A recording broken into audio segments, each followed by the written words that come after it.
Bismillah ar-Rahman ar-Rahim. Welcome to Point to Ponder. Now today I shall discuss with you assembly language program development steps. And the first step in that is defining the problem.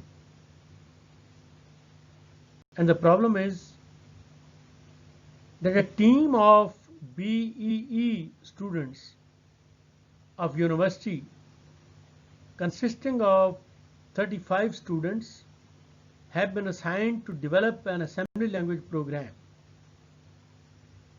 Every student is capable of writing 90 lines per 6 man-hours per day. Develop an assembly language program based on Intel processors to calculate the following. A. Total output of the team per day. B. Total output of the team per hour. Step 2. Developing the algorithm. Now, in this case, we write the algorithm first, which you must have done during your C language also, or C++. Read in the number of students, which are in our case are 35. Read in the number of lines per student, that is 90. Read in man hours in a day, that is 6 working hours. Multiply the number of students with number of lines per student to calculate the total number of lines per day. Store the result in a memory and divide the total number of lines by man hours to calculate the number of lines per hour.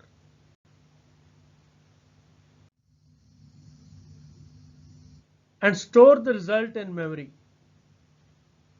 So these are the 7 steps in which you write basically the algorithm. Then we draw the flow chart, and you must have drawn the flow charts in your C++ language or any other language which you must have done. So we start, and then obviously we write down 35, that is the number of students. Then we write down 90, the number of lines which every student can write. Then we multiply 35 by 90, that is the total number of lines which all the students can write, and we place the result in memory. Then we read in the number of hours per day, they are 6, and obviously we then divide the number of lines which 35 students have written by 6, and that gives us basically the number of lines written in 1 hour, and we store the result in memory. Having done this, we select the standard programming structure. Now you must have studied during your data structure course the number of structures. For example, if number of lines exceed 200, type well done, else type bad performance. This is if then else structure. Similarly, while do structure, etc., and there are so many other structures, data structures. So you have to select that. In step 5, you declare certain constants. Now in this case there are 3 constants in this problem: 35, 90 and 6. So students equal 35 and EQU is assembler directive. Basically you are telling the assembler that all right, create a location in the memory, give it the name student and store in that number 35. Lines equal 90 and man hours equal 6. So create another location, give it the name lines, store result in that 90, and similarly the man hours equal 6. Next step is setting up the data structure. Now that was the type of structure which you had to select, and here will the data be in memory or register? So obviously, as you must have seen during your microprocessor architecture study, that registers are only meant for temporary holding the data. So in this case the data will be in memory, as we have seen in the algorithm as well as in the flowchart. Is the data type byte, word or double word? So obviously so far, since we have got 35, 90 and 6, these are the known constants and they can be very well be housed in the byte or located in the byte. That is 8-bit, because 8-bit, as you know, 2 raised to the power 8 is 256. It can, handle up to 256 numbers. How many data items are there? So obviously there are 5, because 3 are data: 90, 35, 6. Then fourth one is 35 multiplied by 90, and the fifth one is 35 multiplied by 90 divided by 6. Does the data only represent positive numbers and negative, or both? No, in our case these are only positive numbers. Next is the data in form of record or array? And array, it is the arrangement of many numbers: 1, 2, 3, 4, 5, 6, 7, 8, 9, 10. But in our case it is in the form of record.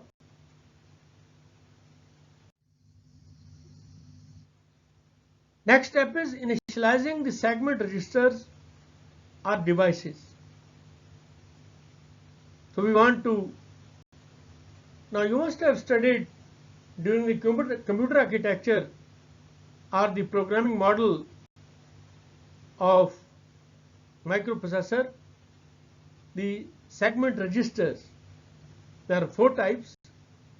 Well, sometime I intend discussing the microprocessor programming model also. So in that case we initialize those registers. So for example, we say move AX comma data, that whatever is the location data, the address in this case, that should be moved in AX, and AX move DS comma AX. Now you see the right hand side is the source and the left hand side is the destination. So we move AX into DS. Now the question arises, why we can't move directly data into DS?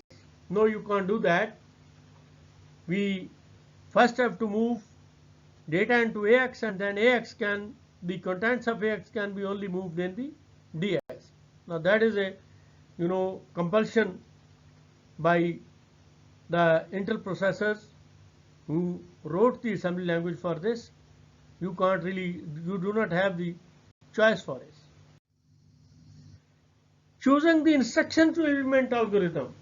Obviously there are variety of instruction that any microprocessor handles, and we have said the Intel microprocessors. So there are data transfer instructions. Yes, we use that. And arithmetic instructions, as it is evident from your flowchart.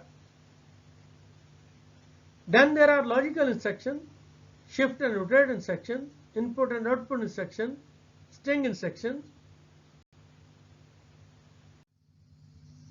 program control instructions, stack instructions, and processor control instructions. Of course, this last type, that the processor control instructions, they are used when you are basically finding some hardware fault in the microprocessor. And then the step 9, or the last step, is writing the program. And the first thing when you are writing the program, you basically write the abstract. And this is what normally I have seen the students, they miss. But they must write it down, because of the simple reason that when it is your first program or maybe second, it is okay to remember. But when you have written about 50-60 programs, and then you have got the list of all these programs, it becomes really difficult that which program is doing what particular task. So abstract is, and then you have to give the semicolon, and whenever you give the semicolon, the assembler will take it as the comments and not the instructions. So it says this program calculates the total number of lines of a software program written by students. And this is the problem. Then we start writing the program, and it says data segment. Now segment is an assembler directive, and it means that start of the segment. So here it says that, all right, start the segment, give it the name data, and that is basically the location in the memory, which will be given the address. In data, obviously the memory will be having the address in binary, but here for we the human beings, when we are interfacing with our computer, we have to write down in clear English. Now instead of data, you can give it any name, but then you have to remember. So I will advise the students, as the name which you give it to the segments, they should have relevance with the program which you are writing. Because when you give any name, then sometimes it becomes difficult to recognize later on when you are referring. And what is in data segment? That is the data which we have basically, which is available to us. Students DB35. Now DB is a defined byte, again a assembler directive. What it says, that create a memory location of the size byte, store in that digit 35 or number 35. Obviously it will be in the binary form, floating point binary. That is what the microprocessor do, and give it the name students. That is the location. The name of the location is students, and obviously students will also be in hexadecimal form. We will see when we assemble this program, and then we debug this program. I shall discuss it with you. Lines DB90.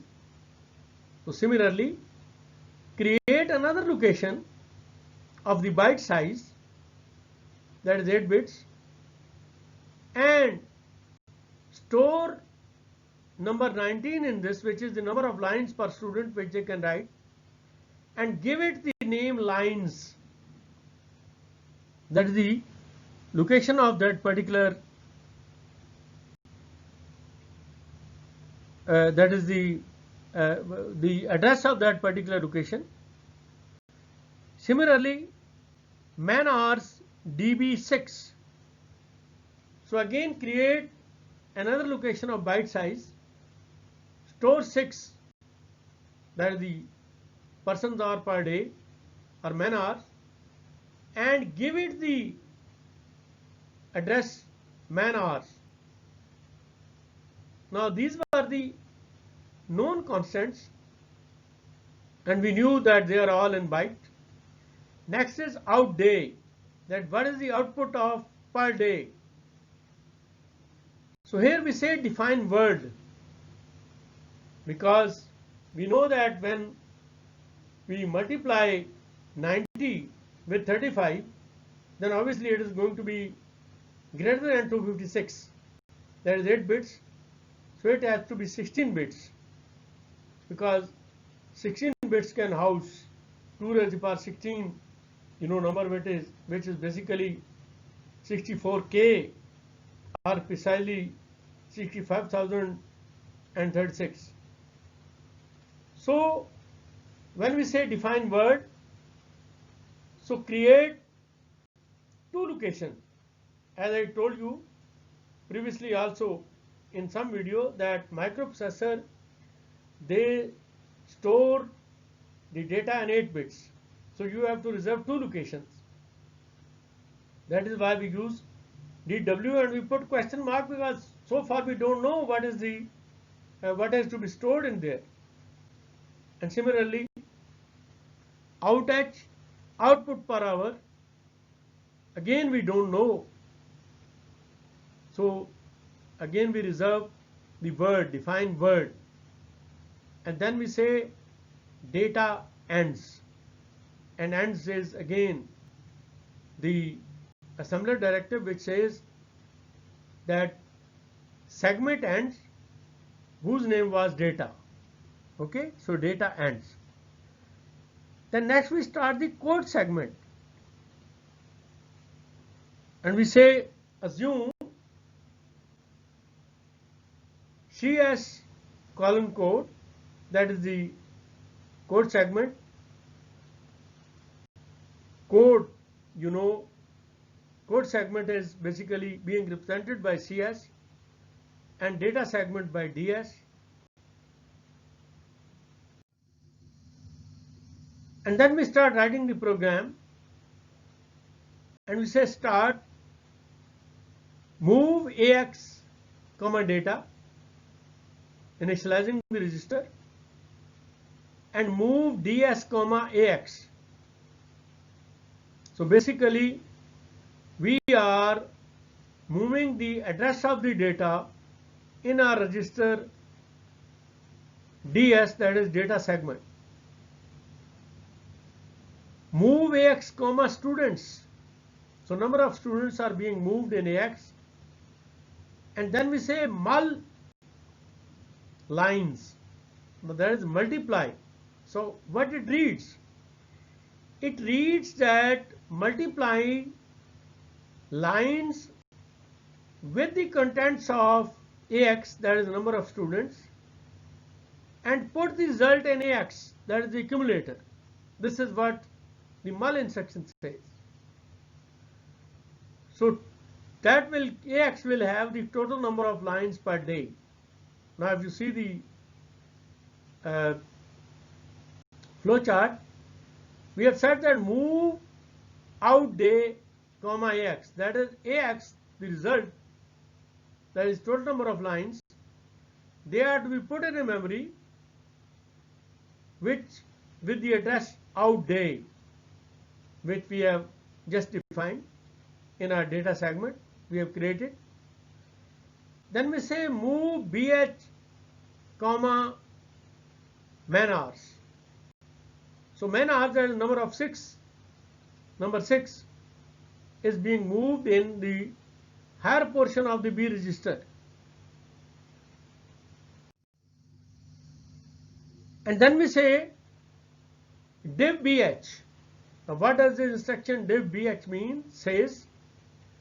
It says that divide the contents of accumulator ax, which obviously has the total number of lines, with the contents of register bh, which is basically the man hours, that is the 6,